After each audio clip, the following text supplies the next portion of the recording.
Bienvenidos a otra edición más de Sucesos en su canal OnePlus Más TV Más Color.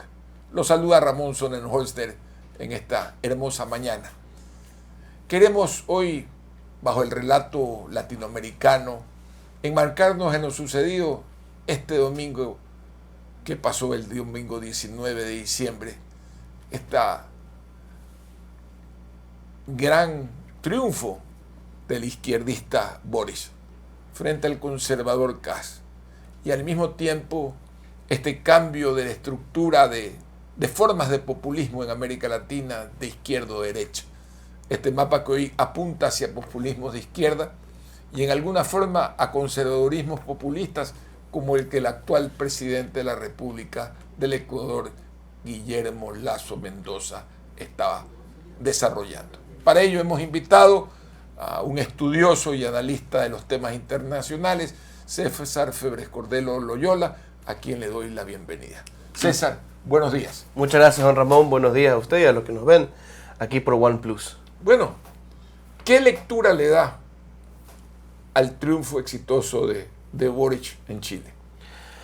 Bueno, creo que mucha gente se ha apresurado y hablan de que esto simplemente es una reacción de la izquierda que vuelve a entrar en Latinoamérica frente a una derecha que había desplazado en un momento el socialismo del siglo XXI. Otros piensan que simplemente es una reacción al fracaso del gobierno de Piñera, su segundo mandato que casi sale destituido, con escándalos, con debilidad, que lo llaman hasta derechita cobarde desde ciertos sectores, ¿no? De manera despectiva. Yo creo que algo un poco más profundo y hay que meternos en la historia chilena. Creo que al final, y lo decía hace un tiempo, Kast no se enfrentaba al candidato Boric. Kast se enfrentaba a la fuerza represada de la historia. Y Boric gana porque está básicamente surfeando, digamos, encima de esa ola de la historia que empujaba, que es una reacción ante un proceso que viene desde la época de Allende y Pinochet. En ese represamiento que usted señala, ¿cuál es el marco represado? No en Chile solamente, sino en América Latina.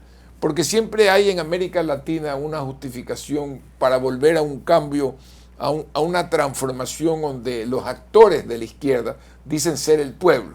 Y cualquier acción que sea contraria a sus visiones no es el pueblo, es la plutocracia, es cualquier otra cosa.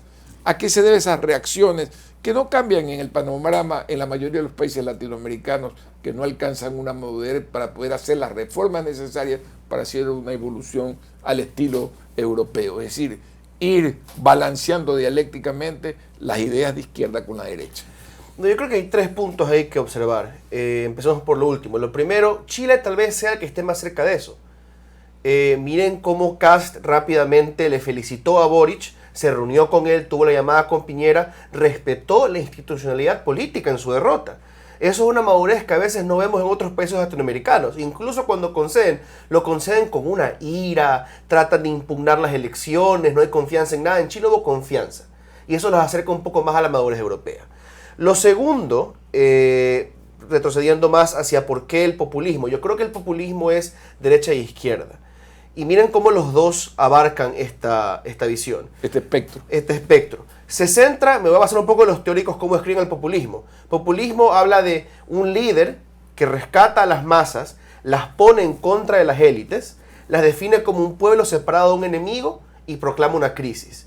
Boric se concentra más en hablar de la crisis, más o menos en el sentido del proceso constituyente, ¿verdad? Que Chile necesita salir hacia un nuevo futuro, y condena a las élites neoliberales. Y él se pone como líder de ese pueblo auténtico. Kast también tiene un poquito de eso.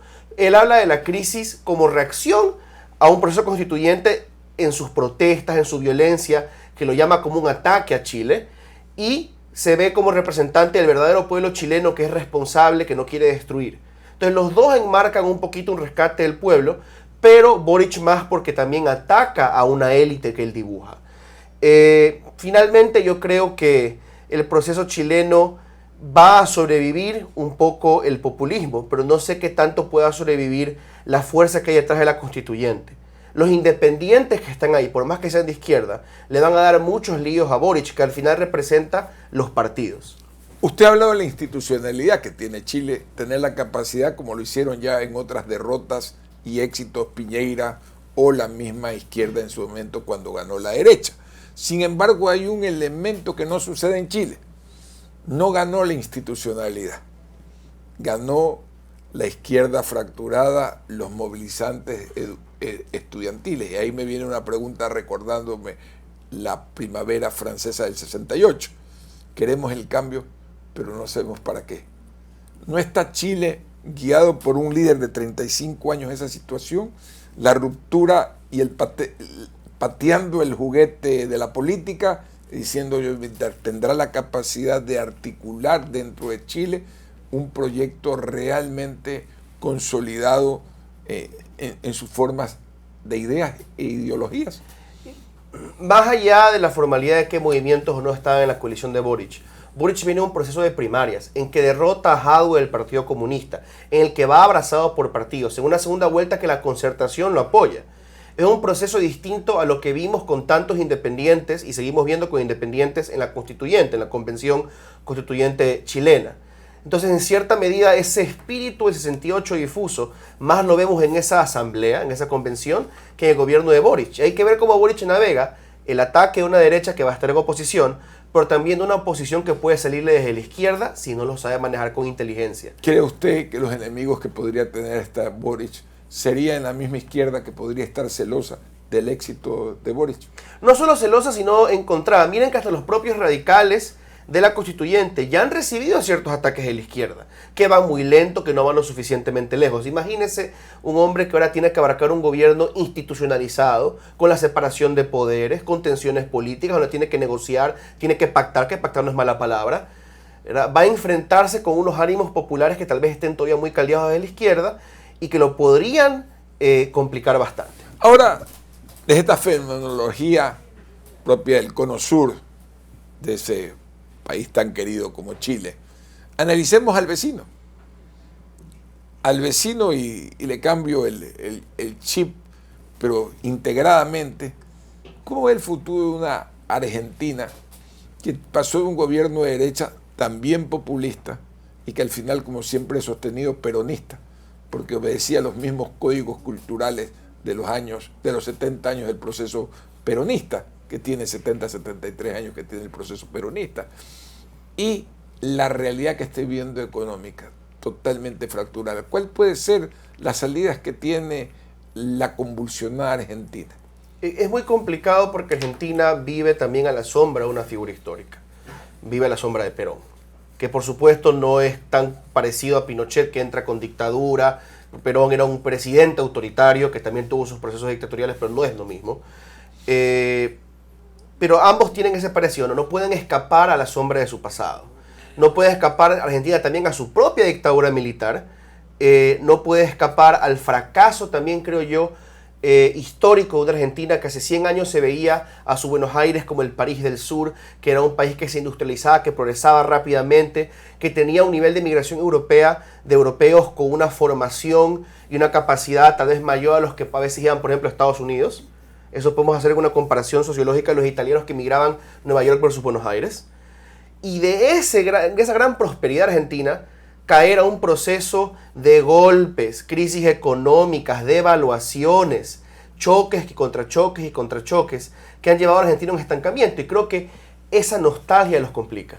Hay esa línea del austro, marca también, incluyendo Uruguay y su fenomenología bastante particular, estable, gobierno democrático a partir de resolver sus temas con las dictaduras antiguas, resolver su problema de memoria, el perdón que en alguna forma hizo el presidente Mujica a los que en su momento fueron sus carceleros, marcó una diferencia en ese eje. Por un lado, una Argentina convulsionada permanentemente económicamente, ¿sí?, y socialmente, y por otro, una Chile que alcanzó una estabilidad económica profunda y un mejoramiento de los indicadores de pobreza, gústeles a los que no les guste, y un Uruguay que conserva un modelo bastante escandinavo en su forma de vivir. ¿Qué en la geopolítica latinoamericana, cómo ve usted el futuro de esa región, que además incluye al Mercosur con Brasil, que hoy se encuentra convulsionada por el juego de su actual presidente y la posibilidad de que otro populista como Bolsonaro, la derecha piense que ha perdido un espacio y emerja un real socialdemócrata como el expresidente Lula da Silva. ¿Cómo ve en ese juego? Porque estamos hablando de más de la tercera parte, más de las 2/3 partes de América Latina en población. Ahí vemos cómo va a aguantar la Mercosur. Porque UNASUR, por ejemplo, no aguantó. UNASUR fue creado desde la política izquierdista, los gobiernos izquierdistas salieron y UNASUR colapsó. Vamos a ver si Mercosur, con estos conflictos internos de distintos gobiernos, de distintas líneas, con un presidente izquierda que entra a Chile, vamos a ver si la Alianza del Pacífico también se sostiene por esas líneas. Vamos a ver si estas instituciones de integración se sostienen a pesar de las discrepancias ideológicas. Si es que sobreviven es porque tienen un largo futuro, creo yo. Por el lado de los indicadores económicos, mucha gente le gusta decir dato mata relato, pero no, el relato también habita en los datos. Y miren, yo rescato lo que dice Gabriel Boric. Un crecimiento económico que se sostiene en la desigualdad tiene pies de barro. Y es verdad, uno ve los números chilenos y a grosso modo parece que han crecido bastante, pero ese crecimiento viene con un atascamiento de las clases más precarias, viene con gente que se ha quedado abandonada. Y podemos compararlo, no entrando mucho en detalle, pero se puede comparar con Perú. El Perú que tuvo indicadores geniales, pero con un análisis más profundo, ¿qué pasa? Ese crecimiento sostenido está concentrado en Lima y el Perú profundo, olvidado, lo pone a Castillo de presidente. Entonces Boric también viene de un Chile que siente que creció pero se quedó. Y mientras unos seguían yendo para arriba, el resto sentía que le había traicionado el sistema económico, en la falta de educación libre, en las AFPs. Pero las arquitecturas de los gobiernos con tendencia a la izquierda tampoco mejoraron su estándar en Venezuela. La pobreza se produjo algo invertido, más pobres, más migración. Mal o bien, cabía sin gritos de revolución hacer las reformas que la misma izquierda chilena formal había logrado en algún tiempo, con las distorsiones que siempre la economía puede marcar y las mismas decisiones humanas. Es decir, ahí estará realmente la calentura política, porque hay naciones que han declarado el estado del laissez-faire totalmente, y vea las circunstancias argentinas, es decir, donde la gente terminó queriendo solo ir a la universidad y no desarrollar pues niveles intermedios, o pensando que el Estado tiene todas las soluciones y fundiendo a los estados. Yo creo que ahí Boric ha mandado señales de que a pesar que tiene un plan grande y ambicioso, y creo que hay mucho potencial ahí, habla en su discurso de la responsabilidad fiscal. No pierde eso. Por eso es que Boric al final puede terminar siendo un presidente de centroizquierda. Y uno que observa el Perú y mira cómo Castillo entró, cómo lo han detenido, cómo ha tenido que votar ministros, cómo ha tenido que pelearse con su propio partido en cierta forma, distanciarse de Cerrón y decir, yo no quiero empezar con esos errores. Y tal vez entre con un poco de moderación. Pero volvemos al problema. Tiene que ir con mucha cautela, porque si se modera mucho, se pelea contra el proceso de las izquierdas independientes y radicales. Sin duda, cuando usted ve un pacto en Alemania entre verdes socialdemócratas o entre verdes y conservadores alemanes, que ha sucedido, y socialdemócratas y verdes, coaliciones. Y ahora liberales también. Y liberales, usted ve un proceso de asimilamiento de las ideas del otro y un constructo que nos exige la nueva modernidad. Cuando usted nació o cuando yo nací, los derechos de la naturaleza y nuestra visión del deber con la naturaleza no existía. Los recursos parecían eternos e inmutables, es decir, eran como eternos, pero descubrimos en las últimas 40 o 30 años que eso no era así, y ese modelo nos obliga a pensar en otro mundo. ¿Cree usted que el gobierno chileno logre eso? Realmente una transformación de la visión, digamos, de la visión estratégica política. No es imposible. De nuevo, ha habido un poco de madurez. A pesar de la calentura, no se ha impugnado esta elección, no se ha hablado de fraudes ni de peleas. Si Kast hubiera ganado, estoy seguro que Boric hubiera entregado también la elección y dicho, lo felicito, señor José Antonio Kast. Hay esa madurez. Y la oportunidad para generar un gobierno viable de la izquierda, sí hay ejemplos en la región. Evo Morales, con todas sus controversias y errores, dirigió un gobierno positivo en el balance. Y el Lula actual Silva no le está yendo mal tampoco. Tampoco, que fue su ministro de Economía, un hombre muy maduro, sí. Arce Catacora. Y de ahí, en Brasil, el Lula da Silva, también con sus controversias y errores, dirigió un buen gobierno. Entonces yo creo que sí hay una mirada. Yo de Boric miraría hacia la Bolivia y Brasil de la izquierda que triunfó y no a la Argentina dispersa ni los errores del Perú o de Venezuela. Vámonos a Colombia. Una estructura dialéctica durante más de 100 años entre liberales y conservadores. Los ecuatorianos rompimos ese esquema a fines de comenzó a romperse con la presencia del populismo velasquista. ¿Ya? Ahí se rompió ese tema hasta que se desintegraron, desintegraron y perdieron todo tipo de integridad ética en nuestro proceso. ¿Cuál es el futuro de Colombia? Guerrilla rehabilitada o fortalecida después de que Uribe la había debilitado, un presidente de corte uribista que no ha podido controlar ese tema. ¿Cuál es el futuro? Y con un anuncio que el próximo presidente será de la tendencia del castrochavismo, como muchos lo señalan. No podemos ser profetas, pero a ver, un par de cosas sobre pero usted Colombia. es analista. Hay una gran distinción, una gran diferencia. Pero, a ver, primero Colombia es un país mucho más pacífico, pero sigue siendo violento. Y más allá del tema narco, todavía usted ve brazos de la FARC que siguen en militancia, otras guerrillas que siguen en militancia y siguen matando desde la izquierda. Todavía usted ve paramilitares que desaparecen a líderes campesinos, indígenas y afro desde la derecha. Violencia todavía hay.